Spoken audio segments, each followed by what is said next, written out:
Welcome back, warriors. Yay. We are going to have just a blast with this topic today. Oh, yeah. I'm just chomping at the bit. I'm ready. So excited. Now, I'm being very, very, very sarcastic right now. We are going to be talking about the pandemic. It's the first time. I know. It's our first time talking about it. We Honestly, have not in had a seasons. pandemic. Yes. Full seasons. Yes. It's crazy. We're starting season 3, 2023. Not starting, but talking about the pandemic that happened for all those that forgot, 2020. Yeah. Remind me when the world shut down again, because I definitely forgot. Honestly. And what's crazy is that we wouldn't have this podcast if it weren't for the pandemic. Exactly. Which is also bananas. It's just like, and that's part of what we're going to cover today, right? It's like some of the amazing, truly incredible things that happened because the world shut down for us anyway. And we know that's not the truth for many, many people, especially if you lost someone or people to this horrible illness. But a couple of good things came out of it for us. We were privileged to be able to say that we had a couple of silver linings, but at the end of the day, this was just like being thrown into a firestorm or a tornado. It was just the most unexpected and strange, and honestly, something that when you think about your life's trajectory, it's the kind of shit that never crosses your mind ever. What might I experience in my, mid to late 30s? Oh, a global pandemic. You don't say. I mean, it's just like this kind of shit this wasn't on my vision board, y'all. No, I don't know about you. No, I didn't participate in manifesting this.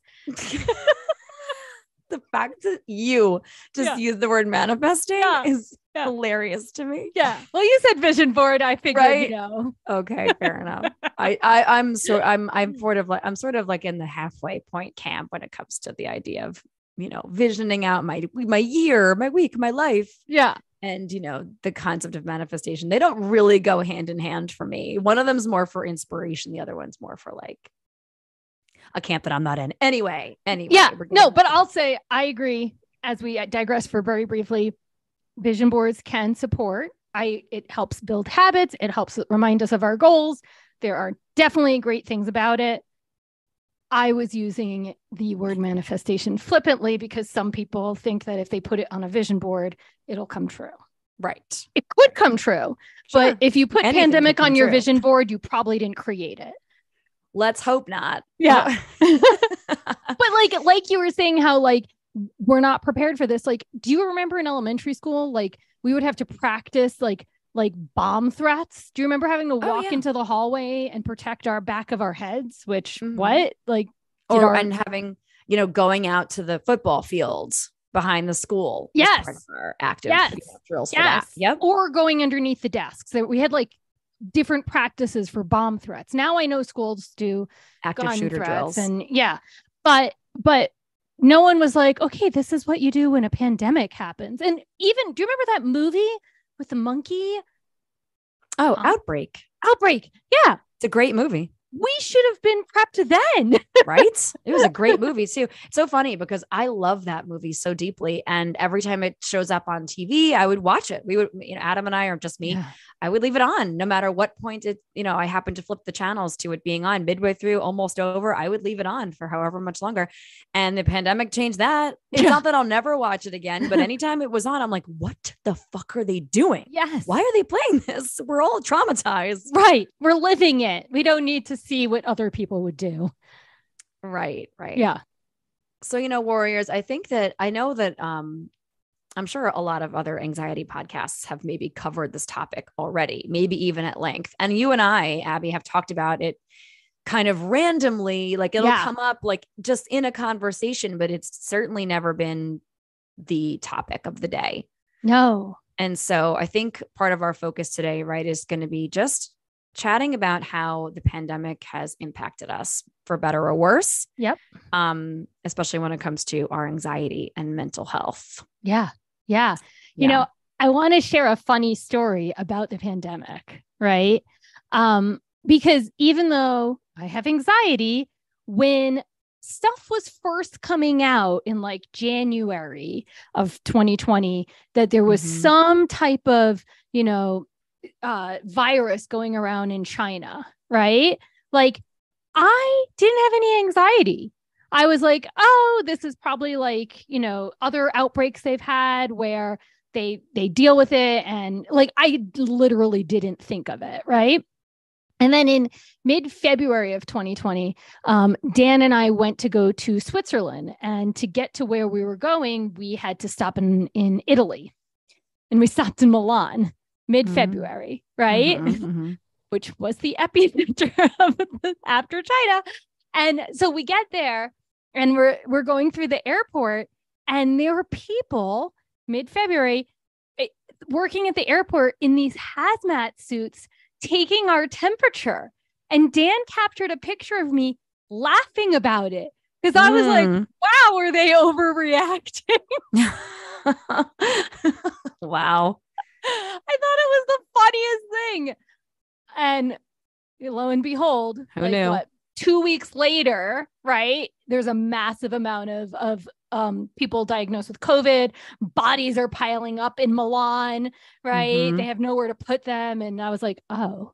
And so, I want to highlight that when we first started to hear about this virus, like my anxiety, I didn't have any anxiety about it. I wasn't like, oh my God, this is going to turn into something big. Right. And boy, was I wrong. And boy, did it impact my mental health for the last, going into 3 years now. Wow. Yeah. Right. Right before we hit record, you had said like this episode's going to be dropping not that far off from when everything kind of hit the fan here. Yeah. In the US. So like, what is your, like, I'm curious, what's your memory of like the first time you thought to yourself, like, oh, this is real. This is here. What happened was it was like in March before everything shut down. But I just was reading the news. I was, like just reading Facebook, whatever it was. And I was like, okay, this does not seem good. And I had to go food shopping. And I remember this is pre-masks. No one's wearing masks at this point. I'm like, ew, I do not want to be in a grocery store because like, this is a respiratory thing. People, like I just remember this was before everything shut down. And so I got one of those ski neck gaiters, and luckily it was cold outside. Right.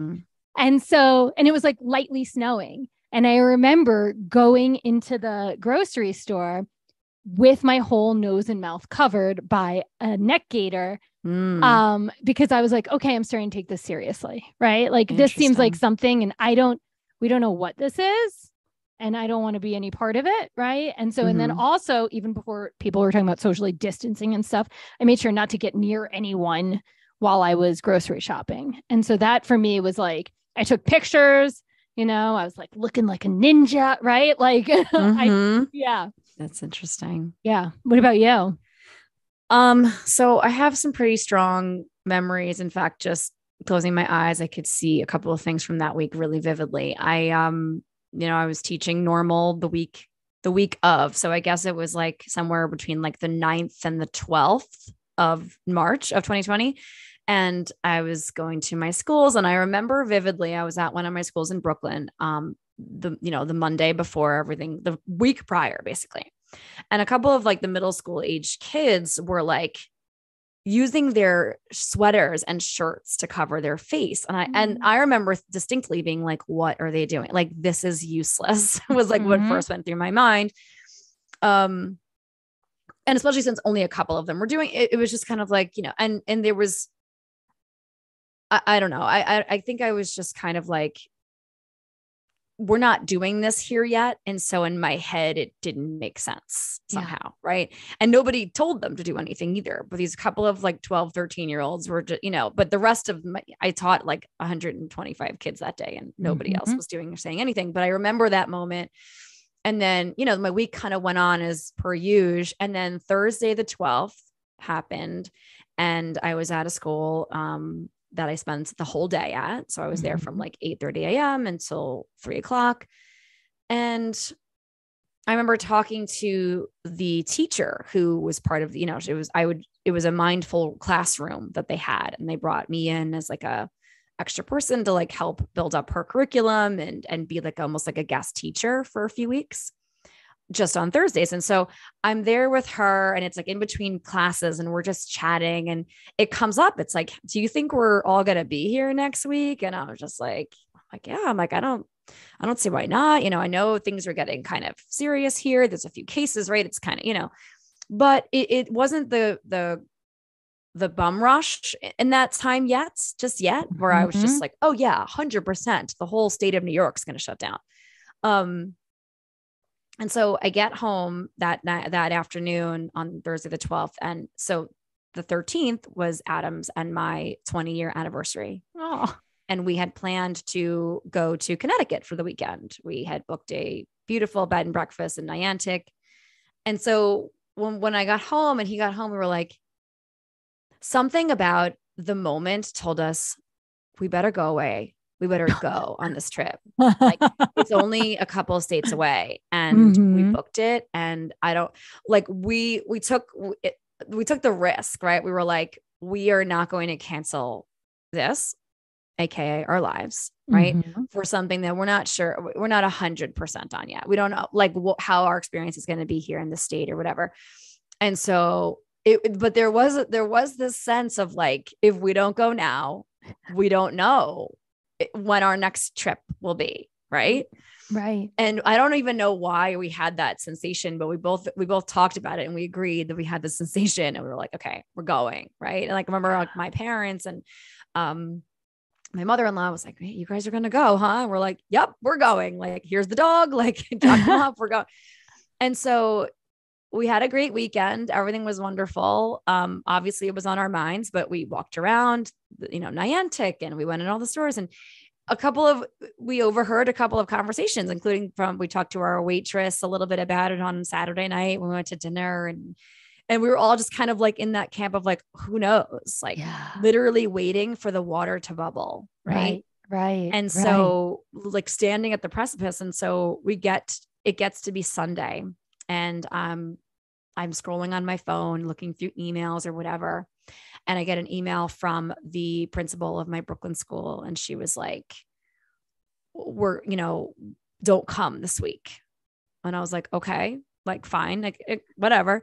And then basically, at the time, Mayor de Blasio made the announcement that he was shutting down all of New York City from that day, right? From Monday, the 16th or whatever it was, or 17th to April 20th.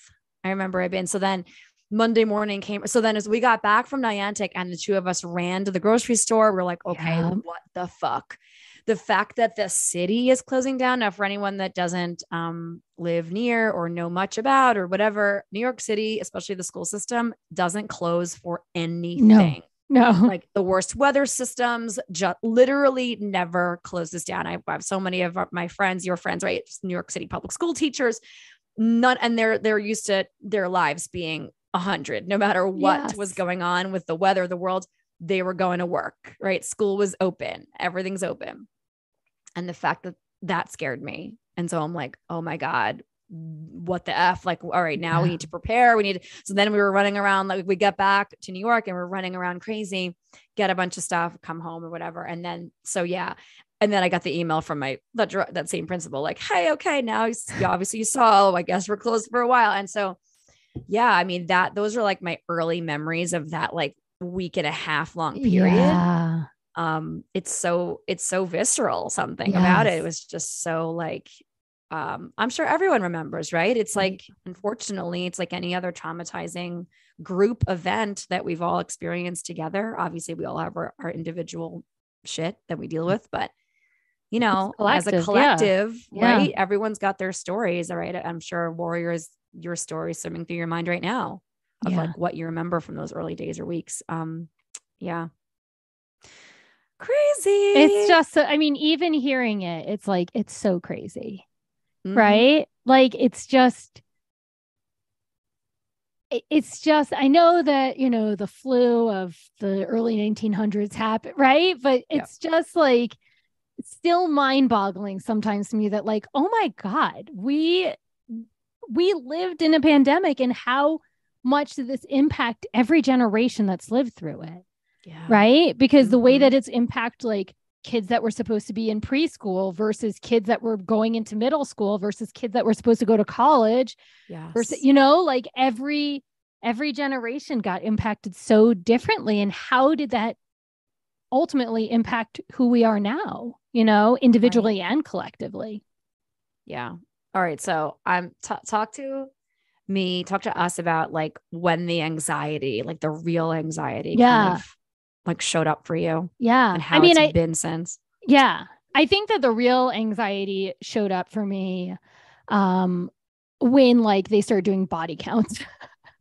That's the amount of people going into the hospitals, the amount of people that couldn't get seen in the hospitals, right? The amount of people in the ICU units, and the amount of like bodies that they couldn't deal with, was when I was like, oh shit, there's something here, right? And, I made sure to like read as much as possible from epidemiologists and scientists. And like, I tried to get as much so I wasn't like just pure panic. I'll never leave the house ever. Right. But part of my anxiety was I didn't want to get sick. Right. For sure. I am a light hypochondriac, like I didn't want to get sick. We don't know enough about this virus. Like, we don't know what it's going to do long term. Right. But the other part was, and I feel like this was not spoken about enough, was my anxiety not wanting to get other people sick. I remember reading at some point how in Japan, they would wear masks, not so much to keep themselves sick, but because it would be so, embarrassing, shameful, dishonorable if they got someone else sick, not just with COVID, just with any type of thing. Like they would wear masks to protect each other. And for me, I actually know someone whose parent died from COVID very early on in the pandemic. And I did not want to be someone that spread it. And not know, right? Like walking around not knowing if I killed someone's parent or grandparent or immunocompromised like kid or whatever. So my anxiety really started to spike when there was all these bodies, there wasn't enough information going around. And I did not want to get sick, but I also did not want to get anyone else sick. Right. And so that really impacted me for a while. I didn't want to be indoors, but when everyone was wearing masks, I was okay. I was like, okay, we're all wearing masks. We're all protecting each other. I could go into places. When improv finally opened up a year later, I could go into that space because we were all wearing masks until then they took away the mask thing. The mask mandate. But for me, like the anxiety spiked at the beginning when we didn't know enough. And then again, when they took away the mask mandate. And since they've taken away the mask mandate is when it has really greatly impacted my mental health. Like really.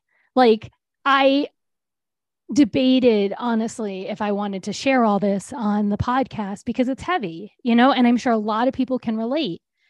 But when I first moved to Colorado, it was at the end of 2018. I was dating Dan.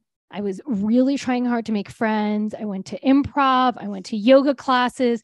I tried out kickboxing classes. I was trying to make friends. I was trying to build my small business teaching kids yoga. And then I moved in with Dan about 7 months later. And then about 8 months after that, the pandemic happened. I don't really have friends here, right? I do now. One of the good things that happened was I met Sarah, right? Through an online course, super random, wasn't guaranteed there's going to be anyone else in Colorado. So I met Sarah, but the impacts of the pandemic now for me are I'm very isolated. I live in the suburbs. I don't see people that often. I've had a total loss of community, right? I don't want to go to improv. No one's wearing masks. I don't want to do that. I still don't want to get sick or get people sick, even though I know most people have moved on from masks. So it's really hard being one of the people that actually cares about masks. It's harder to make friends if I'm the one that wants to wear the mask, right? Or I'm the one that wants to stay outside, especially in the winter, right? I don't want to be indoors with most people that I don't know. It's like, I don't know where you've been, right? Like, it's like an STD. Like, I'm not like, hey, everyone without a condom, get over here, right? I feel the same way with a mask.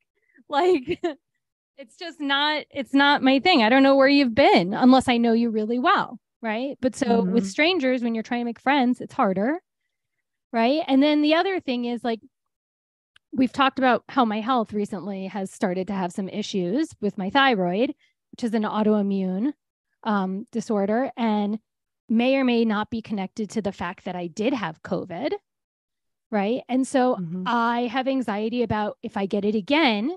There was like research papers out there that show that it can increase your risk for more autoimmune stuff or heart stuff. And so it's this constant like risk assessment.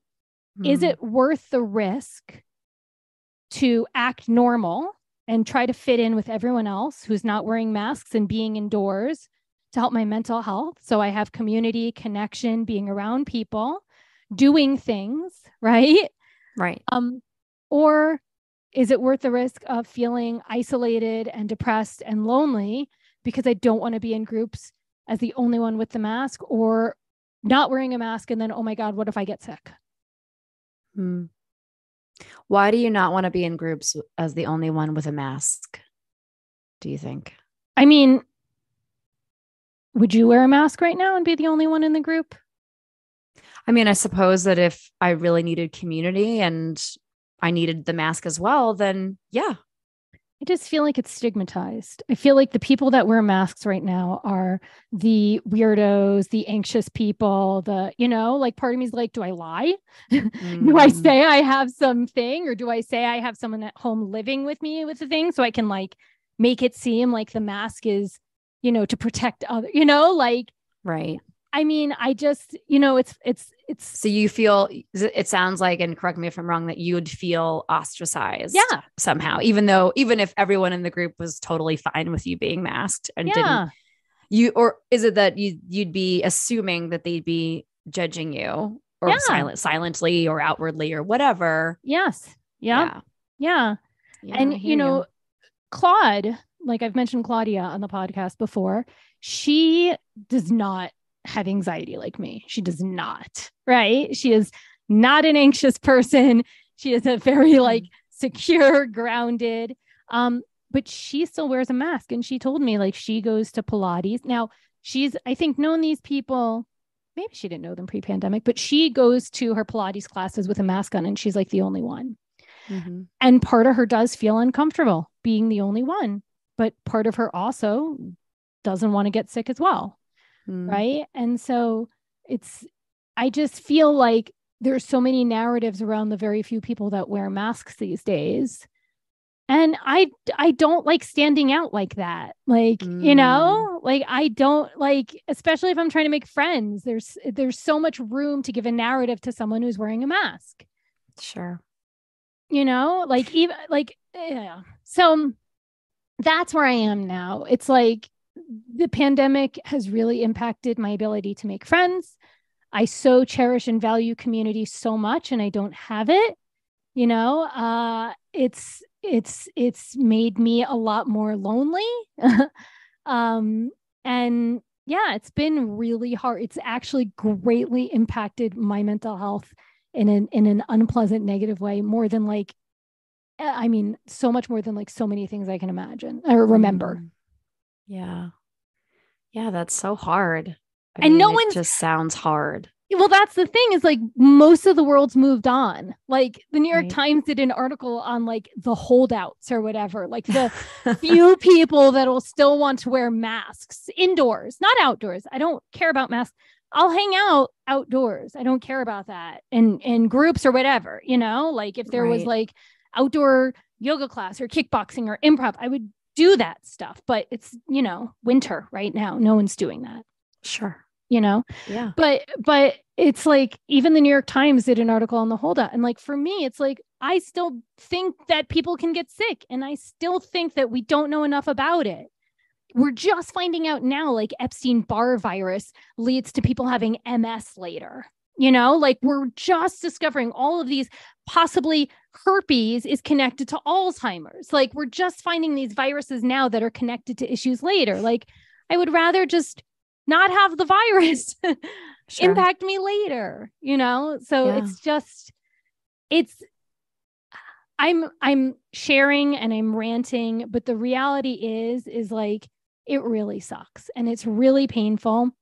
And there's, of course, highlights like connecting with you and hanging out with Sarah and having my pups and Dan. And it's not all like dark and dismal, but my life, like so many others, would be extremely different without the pandemic. And my attachment to masks and safety has made it just so much harder while the rest of the world kind of moves on.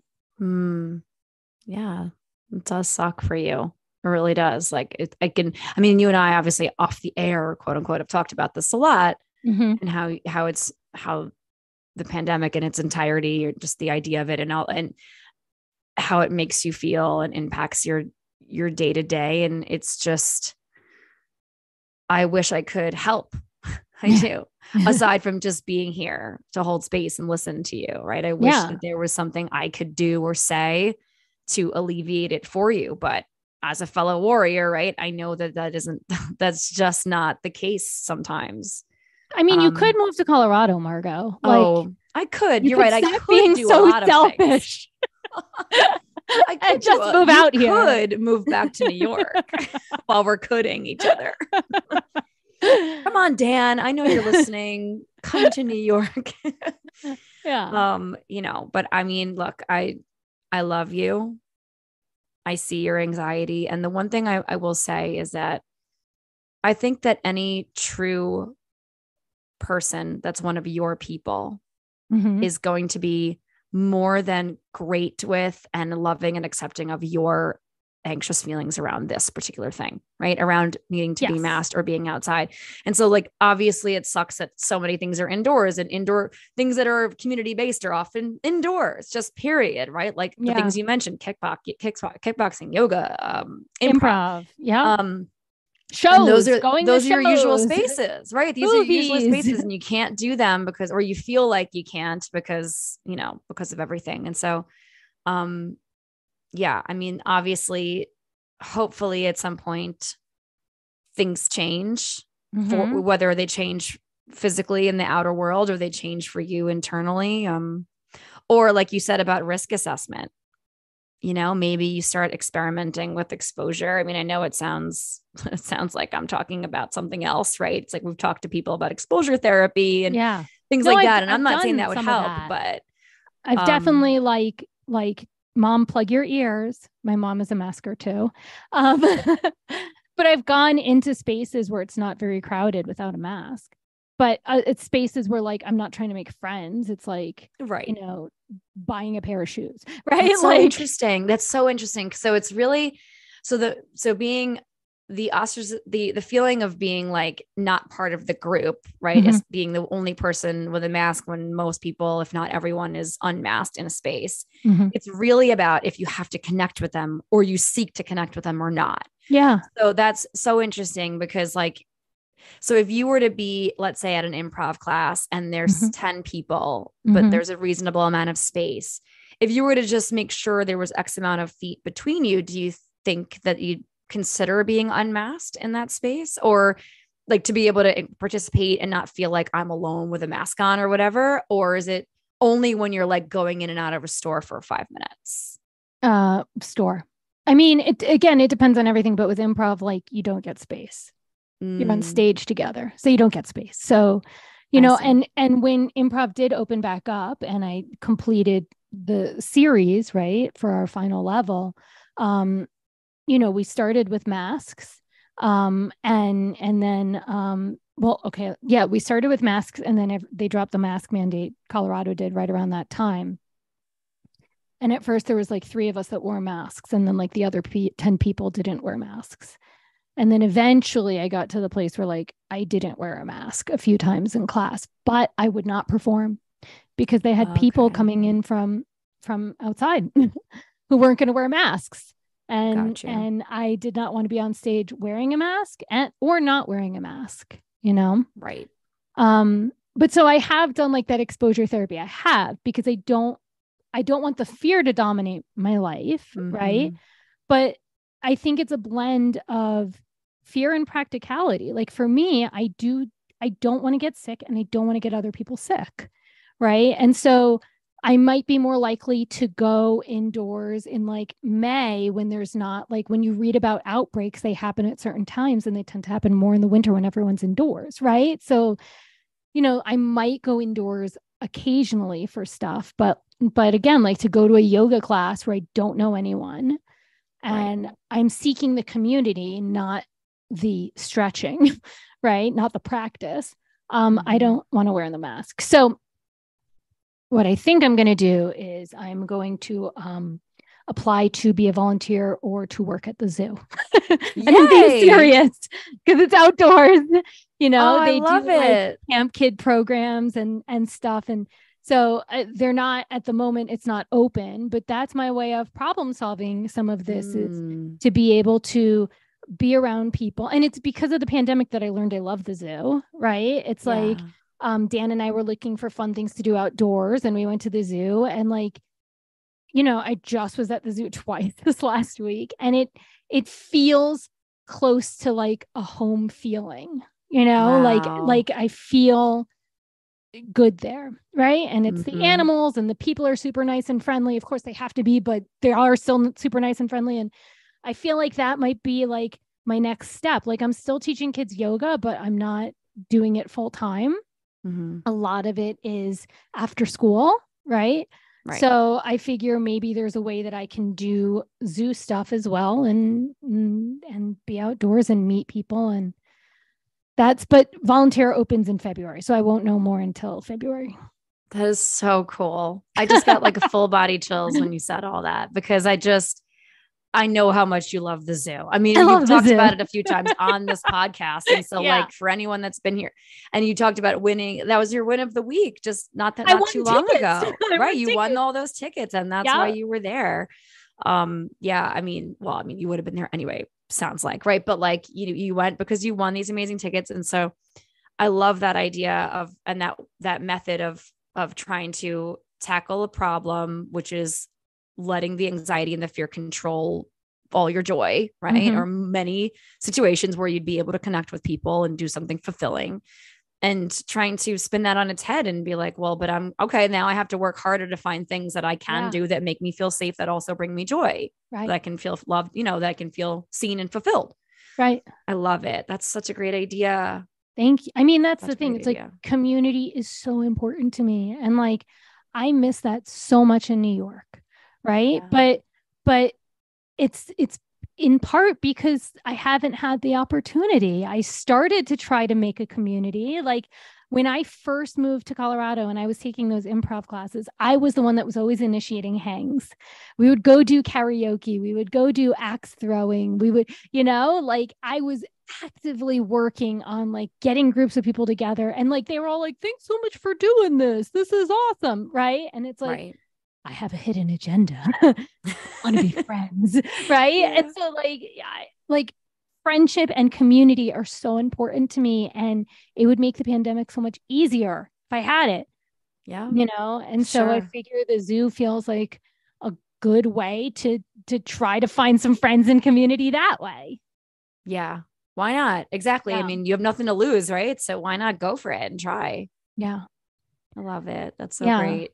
That's a nice bright spot because I mean, you said it's heavy, and it's not that we've been avoiding the topic. I think it was just that like when we first started recording, everyone everywhere was always talking about this one topic, and we didn't want to be just another anxiety podcast talking about the pandemic. But like not that, I'm not pooping on this episode. Obviously, I think it's an important one. I'm sure many people look for episodes that are about this topic for themselves, or did at some point. And but yeah, I think that sounds like a really good like step in the direction of like, I can still seek the things that I've been missing, right? Which you've been missing, all those things. And it may need to take a different level of productivity than you were used to before, BC, before COVID. Yes. Yeah. Yeah. Wowza. Yeah. I mean, and there's so many things about how the pandemic's impacted mental health, right? But I don't really see people talking about actually how it's impacted them. It's like, oh yeah, the pandemic's impacted mental health, but it's like, okay, but everyone has different levels of it. Some people probably don't care about the mask. It's impacted like their, livelihood for owning a restaurant, it's like, and that impacted their mental health. Like there's so many different ways, but I think we need more specific stories of how the pandemic impacted each individual's mental health, but I think that it's worth giving voice to, that some of us are still very impacted by the pandemic, and we might feel very alone in the experience as we see the rest of the world move on. Right. And we're the scared ones, or the anxious ones, or the overthinking ones, or the hypochondriac, there's all these labels you could give us. Yep. And maybe we're all those things, but also like, I don't want to get anyone else sick. I value my health. Dude, I just want to say this one last thing, which is like, when I wasn't feeling well because of my thyroid and it was really hard to do stuff, like, I don't want that. I don't want that, where like my life revolves around not being able to get out of bed. Right. And so if like by wearing a mask that protects me from that kind of thing, like, I have to wear a mask, but then also I feel ostracized. So that's my story. Wow. Thank you for sharing it. Thanks. What about you? Because yours is not like mine at all. Do you have any pandemic anxiety? Any impact on how it's impacted your mental health from when it started to now? Yeah. I mean, obviously like everyone, when there was a literal, everything was unknown. Of course I had anxiety about it. It was just, there was no information, or the information was coming from a million sources, and nothing seemed streamlined. And those early weeks and months, even, it was just like, this works and this works. Oh, wait, actually, that doesn't work. Oh, wait, that thing that you said was foolproof. No, it's not foolproof. Oh, actually, we found out that we've got 25 new symptoms. Nope. Actually, some of those symptoms might be other things. And so like, it was an information overwhelm those first several months. In the very, very beginning, like I chuckled when you said like you took the picture or whatever. It's like Adam and I took a picture of us the first time we went to like BJ's in the grocery store, which was like a couple of weeks after everything kind of shut down. And we were like wearing gloves and like covered from like head to toe practically, I had like glasses, and I had my sunglasses and like a hat. So we truly looked like you could barely see any inches of our body. And yeah, those first couple of trips inside the stores, right, were a little bit disconcerting. It was just like, oh my God, we're running out of supplies. People are freaking out. And so like some of my anxiety was about like scarcity and not having stuff from the home, and like types of food, and and the lack of production of things because things were shut down. So then I had some thoughts about food scarcity, like just like, I won't be able to get certain things that we're used to eating. Okay, what kinds of things should we be storing up in the cabinets? Like you're preparing for, like you're prepping a bomb shelter or something. And so there was a lot of that in the early, in that first 6-7 months, right? Those first several months, it was a lot of that kind of anxiety. And then, I also had anxiety around trying to move my work online. I hate the internet. I hate my phone. I hate technology, and it's gifted me so much. And I know we've talked about this on the show so often. It's like the double-edged sword of technology and the internet. and how many gifts it's given me personally and how many things it's taken away from me. And that has greatly impacted my mental health. Not being able to teach in person impacted my mental health. Not being able to share energy, excuse me, and space with children impacted my mental health. Trying to reach them, in their journeys via Zoom was very challenging. And anytime something would happen to my internet connection, I was freaking out. It was just, and again, these are some more of like the trivial anxieties, which was where most of my anxiety lived, because I didn't really have that much anxiety surrounding getting sick myself or getting other people sick. Yeah. My mindset has always been since forever, right? That like, I guess maybe just spending years of being around small children who are always sick. Yeah. I know that every virus is different. And so especially when we were learning about the symptoms and how things were transmitted. And I, of course, was paper toweling down and Lysoling my paper products like some idiot. We all did it. Down vegetables and yes, we all did it. They told us to do that. We followed. Right. Exactly. We didn't know enough, but we didn't know enough. Sure. Right. And so, right. It's like, of course it's scary. We're learning about a brand new illness. Right. But then over time, it became more about like how it impacted my ability to have livelihood, like for you, right. Just to be able to work and live and be with community and whatever. And so, but when it came to the physical aspect of getting sick or getting other people sick, I was just, my mindset was always like, there's always an opportunity to get sick. And so I've had kids sneeze in my mouth before, obviously unintentionally, but they're babies. Many of them, they're, 6 weeks to, well, I teach all ages. I was going to say elementary school kids early sneeze in your face and your mouth. Like they'll be early like, childhood age kids especially. Yeah. Right. Elementary too. But yes, imagine that for like 2, 3, 4-year-olds. I mean, it's that much worse. And literally in your face. And so, and then I had sort of hit the wall of like, I'm mentally done. I think my mental health needed to let go of all of the cages that the pandemic unfortunately put us in. And, when the mask mandate was lifted, I was raring to go. I was ripping that. I mean, of course, they still own masks. If plenty of my schools and sites were like, we still need masks. Okay, great. Like I wasn't complaining. I wasn't going to taking to the internet. Like, I was all about like, I'm just grateful to be in a space with people again, to be with kids. And so I was happy to wear it. I was equally happy to let it go. You know, when everyone started letting it go, I was equally happy to let it go.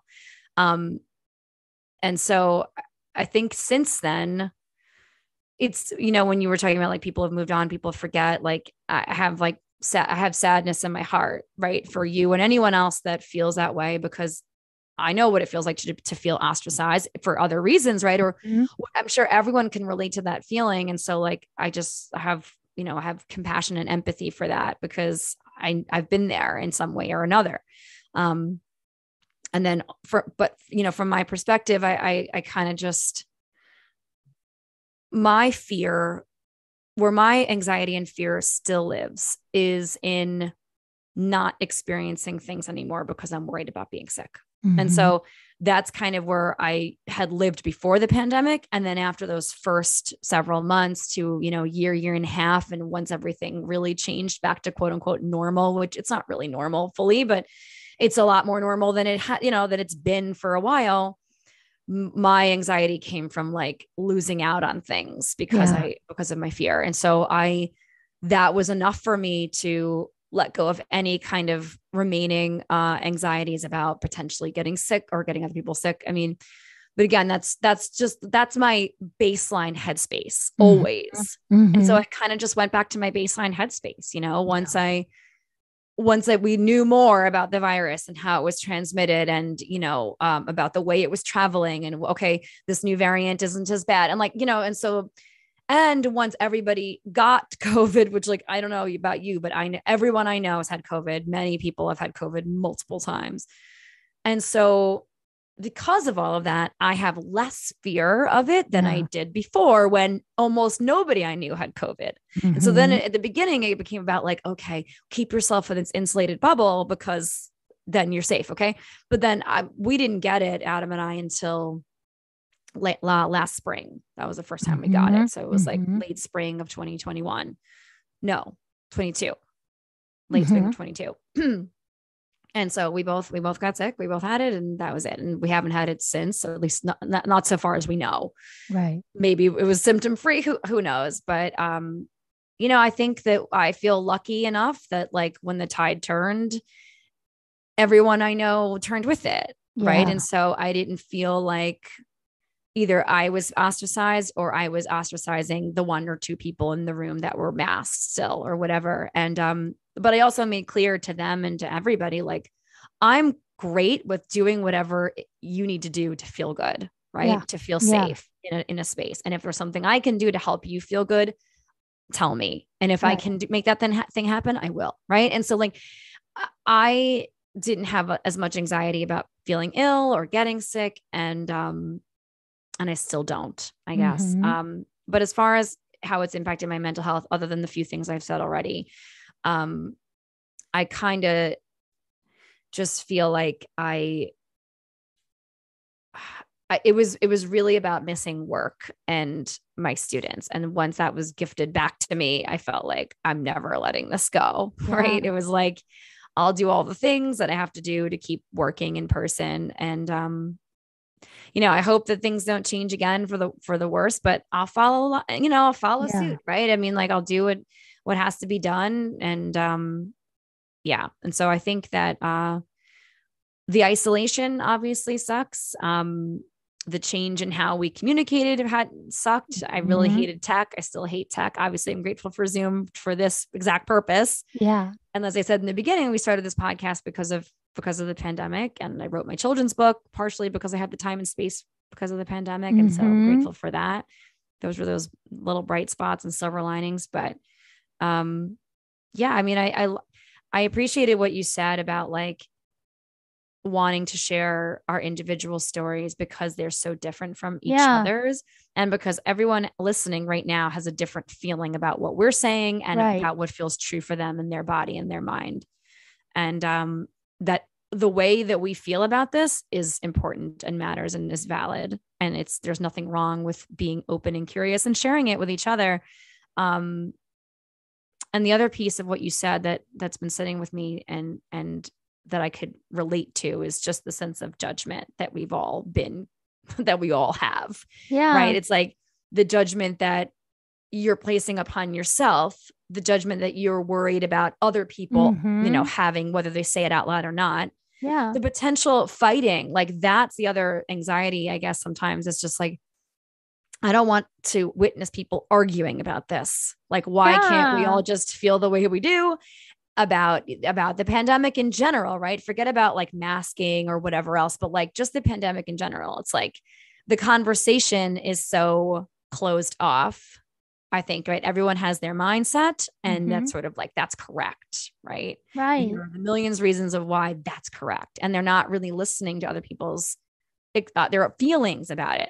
They just hear anger and rage and, well, why are and finger pointing. And it's just kind of like, maybe if you sat down and listened and learned why that person is afraid or is more afraid or less afraid or, not afraid or whatever, you'd have some more compassion for their side of the situation, right? For their experience of the situation.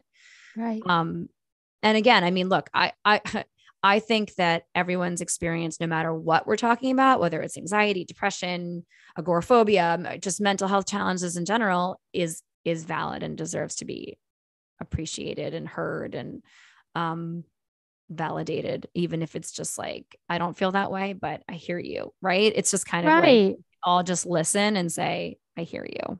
Right. Like we don't have to change the other person's experience. We can just companion it. It's like, that you and I are in very different, experiences throughout the pandemic. And, who knows if I was living in New York at the time when this happened, if I was working in schools full time, like maybe I would have different anxiety than living in the suburbs of Denver, right? Like, and not having community and friends and stuff. Like situations can change how we might experience this as well. But I mean, that's really it. It's like we go to label and judge situations so we feel more comfortable in it versus just the openness and curiosity of the other person's experience. Right. And so like you and I haven't, I mean, I don't want to say like we disagree, but you and I haven't had the same experience. And yet we've been extremely supportive to each other, even though we don't have the same experience with the pandemic. And that's what I think is like, would just be nice, because like you said, with that fear piece, like sometimes I am afraid that someone's going to be like, why are you wearing a mask? You know, the pandemic's over, you know? Right. So having the conversation.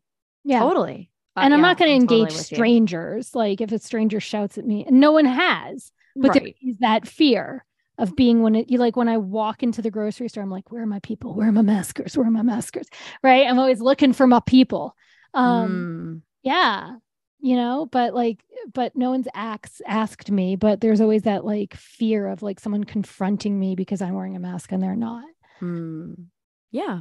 I mean, that's the thing about anxiety, right? It lives in our own mind. I mean, yes, you can feel it physically. I know I do all the time, but it lives in our ruminating thoughts. It lives in our, it just lives in our mind. It lives up there. And, it's just about doing the things, then regrounding, right? Reminding yourself that you can feel the way that you do, whether it be fear, whether it be feeling calm, whatever it is, that it's just a feeling and it'll pass. Maybe it'll pass when you leave the store, right? Or when you leave a situation that makes you uncomfortable, not even, the pandemic aside. But that it's a nice reminder that a lot of the fears and worries that we have are our own, and that most people don't give a shit about what we're doing, right?